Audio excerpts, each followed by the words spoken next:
Hello and welcome everybody. So today we are going to see chapter number 3, the functions and importance of education. यहाँ पर हम ये समझेंगे कि जो हमने अब तक सोशल फंक्शंस और कम्युनिटी फंक्शंस और कल्चरल फंक्शंस हमने देखे थे, वहां पर जो सोशल फंक्शन है उसका एजुकेशन में क्या रोल और क्या इंपॉर्टेंस है। तो सबसे पहले हम समझेंगे कि जो सोशल फंक्शंस है वो मल्टी डायमेंशनल अप्रोच है। मल्टी डायमेंशनल का मतलब क्या होता है? एक सेंटर लेवल पर आप हो और आप कई एरियाज पर फोकस कर रहे हो।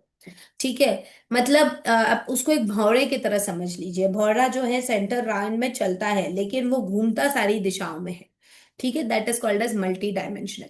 सो एजुकेशन जो है एक बहुत ही पिवोटल रोल प्ले करता है सोसाइटी में।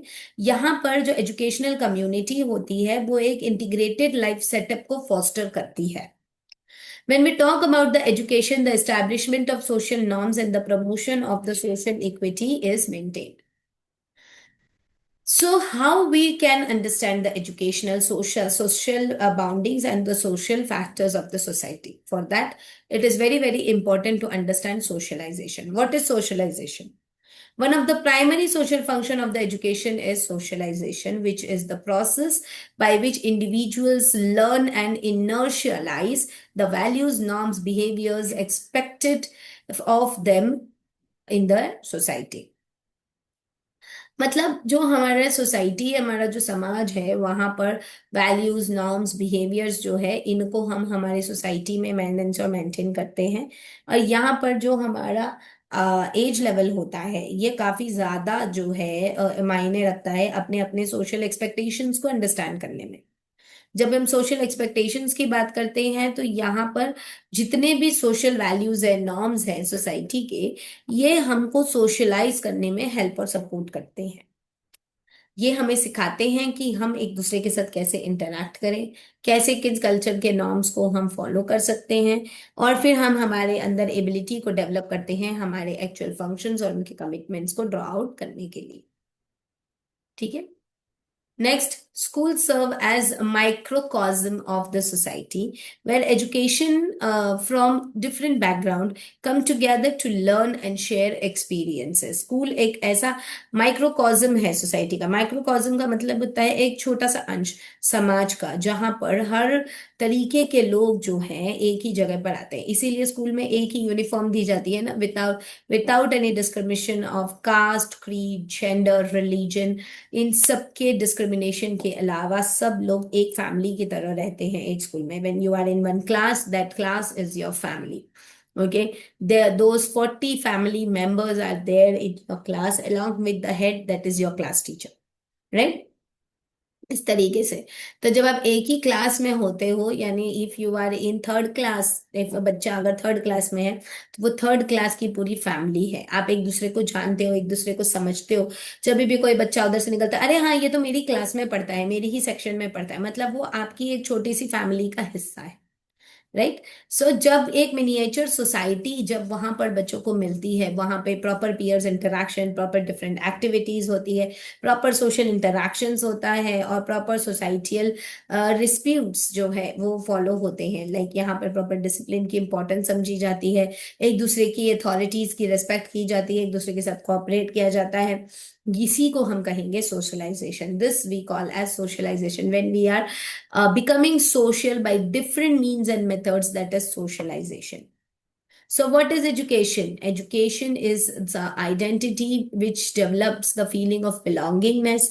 It develops the feeling of responsibility towards the society. It is very diverse in nature and it fosters different types of tolerance, different types of respect, mutual respect, different types of understandings and different groups helping to the different social conflicts. अलग अलग जो social conflicts है उसके लिए ये help और communicate करता है। ट्रांसमिशन ऑफ कल्चर, यहाँ पर जब कल्चर एक जगह से दूसरे जगह जाता है, हमने फंक्शन देखे थे ना एजुकेशन के, तो हम सबसे पहला फंक्शन क्या देख रहे हैं? Social function. सोशल फंक्शन में सबसे पहला फंक्शन आता है सोशलाइजेशन, दूसरा फंक्शन आता है ट्रांसमिशन ऑफ कल्चर। तो ट्रांसमिशन ऑफ कल्चर, जब हमने कल्चरलिज्म देखा ऊपर, तब हमको समझ में आया कि जो कल्चर है वो एक जनरेशन से दूसरे जनरेशन पे ट्रांसफर होता है, और कल्चर वो चीज है जो कल्टीवेट करी जाती है। It is not that which is present naturally, it is formed, and it is a structure which can be cultivated into the mind or into the nature of any person। और इसका सबसे important role जो हमने अभी हमारी पिछली class में देखा था वो था language. Without language any culture can not be transmit from one generation to the another. It is very very important to reinforce the understanding of the culture or the curricula। That culture is derived from the word curricula, which is nothing but the society's cultural heritage।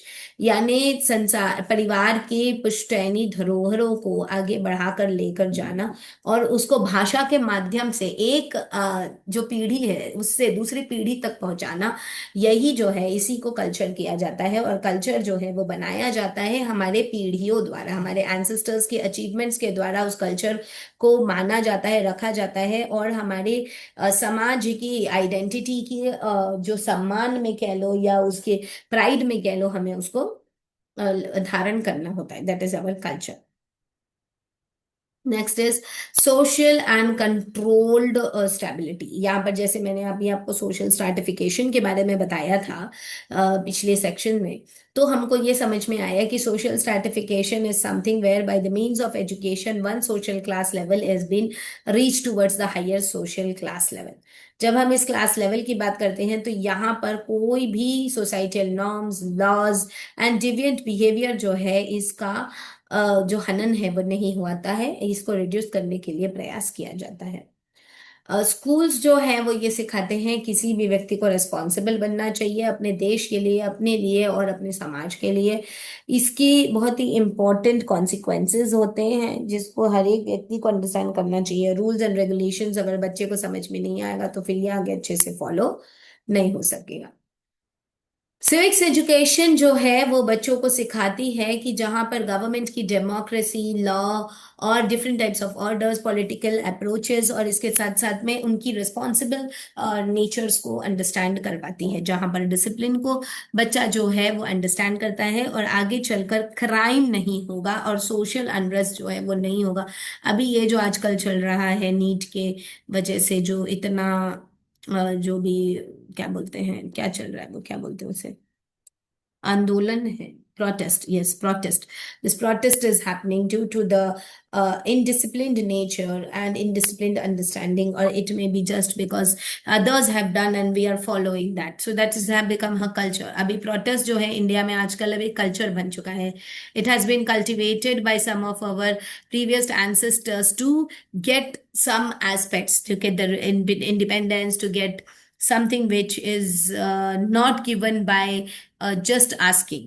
So we are cultivating the culture which is the protest। Okay, so that cannot be happen, ऐसा नहीं होना चाहिए। If there is an education society, there should be some means and the modes to resolve the conflicts। But yes, people, when they are not understanding, when they are not understanding the laws, when they are not understanding the orders, when they are individually understanding different things at a different area, then it indiscipline surely happens in the society।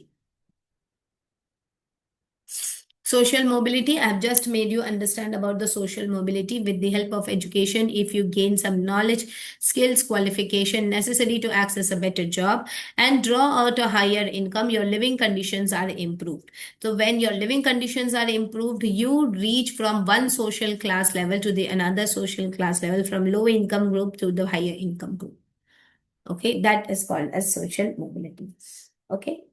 Now, next is economical, political, and cultural functions of education. So, we have in our last session, we have understood about the social, cultural, educational system. Now, here we will be understanding economical, political, and the cultural functions of education। Economical type of mode of education is something where economy is involved, where education is more innovative, efficient, and adaptable, and it develops into different types of changes and the economy. It values the assets to the employers and different industries.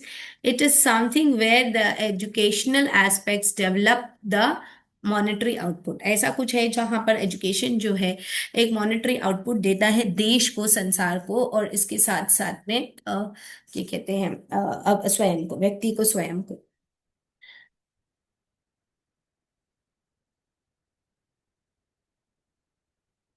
व्यक्ति जो है human capital development को grow out करता है, और यहाँ पे जो एजुकेशन है इसको वो एक वेल अंडरस्टैंड लेवल पर एजुकेट करता है। यहाँ पर जो वेल एजुकेटेड वर्क फोर्स है, ह्यूमन कैपिटल डेवलपमेंट मतलब ह्यूमन बीइंग्स जो हैं वो जब एक दूसरे के लिए, इकोनॉमी के लिए काम करते हैं, तो वो जो है उनके वर्क फोर्स को प्रॉपर वे में हैंडल करते हैं और फिर इम्प्रूव करते हैं पूरे प्रोसेस को, और इनिशिएशन को ड्राइव आउट करते हैं। स्पेशलाइज्ड एजुकेशन जो है, मैं रिक्वेस्ट करूंगी प्लीज ये जो भी हो रहा है प्लीज इसे ना करें, क्योंकि ये क्लास को डिस्टर्ब कर रहा है। जो हमारा वर्क फोर्स है, ये वर्क फोर्स जो है ये इस पर असर पड़ता है उसका।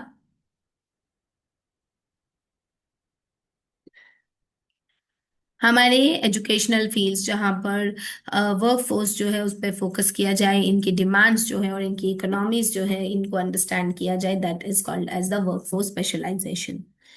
Next is entrepreneurship and innovation. यहाँ पर होता है जो इकोनॉमिकल एक्सपोर्ट होता है कि अगर बिजनेस ज़्यादा स्टार्ट होंगे हमारी कंट्री में तो वहाँ पर सबसे ज़्यादा ग्रोथ होगी, प्रोडक्ट्स की प्रोडक्शन होगा, फिर उनकी सर्विसेज प्रोवाइड की जाएगी, उनकी ग्रोथ और इकोनॉमिक सर्विसेज जो है उसको अंडरस्टैंड किया जाएगा, और इनके फ्यूल इकोनॉमिक डायनामिज्म को डेवलप किया जाएगा। इनके अंदर जो भी इंडिविजुअल रिस्क्स हैं, इनोवेट्स हैं, और इनकी जो वेल्थ है उसको क्रिएट किया जा सकता है। तो ये थे हमारे economical functions of the education. अब इसके बाद हम देखेंगे political functions of education. Political functions में सोशल स्टेबिलिटी, पॉलिटिकल स्टेबिलिटी और डेमोक्रेसी को फोकस किया जाता है। ऐसी डेमोक्रेसी जहां पर हर एक व्यक्ति को एक दूसरे को चुनने का अधिकार है, वोटिंग का अधिकार है, सिविल रिप्रेजेंटेशन का अधिकार है, और इसके साथ साथ में वो अपने आप को इलेक्शंस के लिए अकाउंटेबल भी कर सकता है, यानी खुद भी इलेक्शंस के लिए खड़ा हो सकता है, यानी कोई भी व्यक्ति नेता बन सकता है और कोई भी व्यक्ति जो है वो वोटिंग कर सकता है। तो ये डेमोक्रेसी और पॉलिटिकल स्टेबिलिटी कहलाती है। जब हम पॉलिटिकल सोशलाइजेशन की बात करते हैं तो जस्टिस, इक्वालिटी, फ्रीडम, ऐसे टाइप के जितने भी पॉलिटिकल नॉर्म्स हैं इनके बेसिस पर जब व्यक्ति एक जगह पर इकट्ठा होते हैं और किसी एक सिचुएशन को फॉस्टर करते हैं, थिंकिंग को, वो थिंकिंग क्रिटिकल हो, और इनके क्वेश्चंस, इनकी अथॉरिटी, इन पर डिबेट्स होती है और इन पे अपने पॉलिटिकल डिस्कोर्स को अंडरस्टैंड किया जाता है, that is called as the political socialization. तो यहाँ पर भी एजुकेशन जो है काफी इंपॉर्टेंट रोल प्ले करता है। फिर इसके बाद जो है हमारा एक्सट्रीमिज्म। एक्सट्रीमिज्म क्या होता है? जहां पर पॉलिटिकल रैडिकेशन जो है वो अंडरस्टैंड किया जाता है, यानी कि कोई भी व्यक्ति अगर किसी चीज को टॉलरेट कर रहा है या अपने नैरो माइंडेडनेस को हटाने का प्रयास कर रहा है या अपने विभिन्न परिस्थितियां, पर्सपेक्टिव्स यानी नजरिए को बता रहा है, प्रस्तुत कर रहा है, उसको कहते हैं एक्सट्रीमिस्ट आइडियोलॉजी। तो जो एक्सट्रीमिस्ट आइडियोलॉजी होती है वो एग्जिस्ट करती है अगर, तो फिर लाइवलीहुड जो है वो बिना कॉन्फ्लिक्ट के होती है, यानी there is reduction in the conflicts and there is violation, non violence in the society. Last is the cultural transmission or the cultural function of the education, which is nothing but transfer of one culture from the another. As I have already made you understand, culture is something which can be cultivated by our ancestors, language, literature, arts, and many different cultural activities. Cultural transmission usually happens in the schools, museums, cultural institutions. Multiculturalism, that if at one place in a global era where many cultural, many religion, or many religious, or many worldwide people are available, they develop the global citizenship and reduce different types of prejudices and discrimination in the society, which has happened at the different harmonious coexistence. So, last part for today is adapting cultural changes. If anybody in India likes some other another culture, values, norms, and different practices, he or she is free to adapt any of the culture, because, as it said, culture is something which can be cultivated. It ensures that the tradition remains relevant in the modern world as well. So here we have understood the different functions of education. In our next class, we will be focusing more on the lifelong learning and global citizenship of education. Why and why education plays an important role in these two main parameters.